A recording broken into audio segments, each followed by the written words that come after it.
I still remember the day like it was yesterday. My palms were sweaty, my heart was racing, and I kept checking my reflection in the mirror for the 10th time before stepping out of the car. It was supposed to be a simple meeting. I was just going to meet Adam's mom. Nothing more, nothing less. But that moment, when she closed the door behind me, I knew something wasn't right. Adam and I had been dating for nearly a year. He was the kind of man who made you feel seen, the kind who listened when you spoke, who remembered the little things, like how I took my coffee or that I hated the smell of lilies. We met at a book fair, and what started as a casual chat about poetry turned into long phone calls, spontaneous dates, and promises that felt like forever. He told me everything about his life except his mother. Whenever I brought her up, his expression would tighten just a little. "She's protective," he'd say. "But you'll love her. She just needs to know you." I didn't think much of it then. Every mother wants the best for her son. So when Adam said his mom wanted to meet me, I was nervous but excited. I dressed modestly, brought a small gift, and rehearsed polite conversation in my head. I wanted her to like me. I wanted to belong. Her house was beautiful, one of those old, creaky houses that smelled of lavender and wood polish. When she opened the door, she smiled. But her eyes told another story. "You must be Emily," she said, her voice warm but cautious. "Come in, dear." I stepped inside, clutching the bouquet I had brought. The moment she closed the door behind me, the air shifted. It was as if the warmth in her tone had vanished into thin air. She didn't lead me to the living room. Instead, she stood there, studying me, her gaze sharp, dissecting. "So," she began, "you're the girl who's been taking my son's time." I laughed nervously. I suppose so." She didn't laugh back. "You seem nice. But nice isn't always enough." Her words hit harder than I expected. She motioned for me to sit, and I did, perching on the edge of the couch like a schoolgirl waiting for an exam result. "Adam told me about you," she continued. "You're ambitious, aren't you?" "Yes," I said. "I'm working on my master's degree." She nodded slowly. "And you plan to move to the city after that?" I blinked, surprised she knew. "Yes, that's the plan." She murmured, looking away. "And what happens to Adam when you go chasing your dreams? You leave him behind?" I didn't know how to respond. Her tone was calm, but her words sliced like glass. The next hour felt like a test, one I wasn't sure I was passing. She asked about my family, my childhood, my faith, even my finances. Every answer seemed to disappoint her more. When I tried to steer the conversation to lighter topics, she interrupted.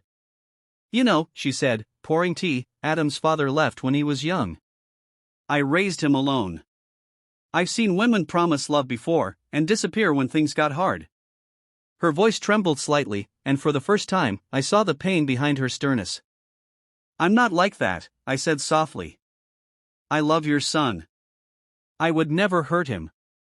She looked at me, long and hard. Then she smiled, but this time, it was almost sad. "I hope so," she whispered. "Because I can't lose him again." After that day, things changed. Adam seemed quieter, distracted. When I asked if something was wrong, he brushed it off. But I could feel the distance growing. Weeks later, I found out why. His mother had told him I was too driven, that I would leave him behind once I achieved success. She'd told him that women like me don't stay, that we always choose ambition over love. It hurt not because she doubted me, but because he did too. One night, after an argument that ended in silence, I asked him, "Do you believe her?" He didn't answer. And that silence said everything. I walked away that night not because I stopped loving him, but because I realized love can't survive where trust doesn't exist. Months passed. I buried myself in work, in my studies, in rebuilding who I was without him. But deep down, I carried that ache, the ache of being misunderstood, of being judged for wanting more from life. Then, one evening, I got a call. It was Adam. His mother had fallen ill. I hesitated before answering. I didn't know them anything, but something inside me told me to go. When I arrived at the hospital, she was lying in bed, frail and tired. Her eyes met mine, and for a moment, the weight of the past melted away. "You came," she whispered. "Of course," I said softly. She reached out, her hand trembling as it touched mine. "I was wrong about you," she murmured. "I thought if he loved someone like you, I'd lose him. But he lost you anyway, because of me." Tears welled in my eyes.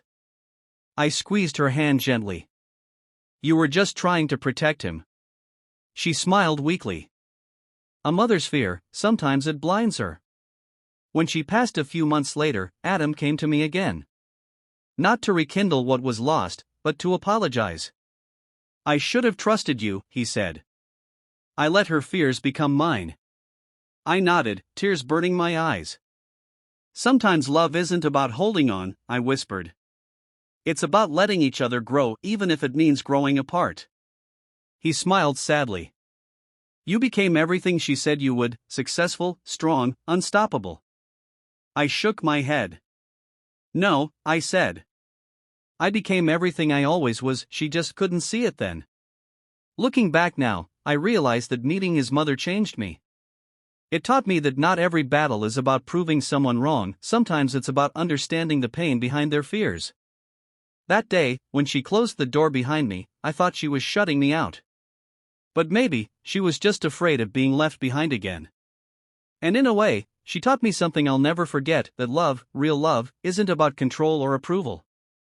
It's about courage, the courage to trust, to let go, and to believe that sometimes, walking away is its own kind of love.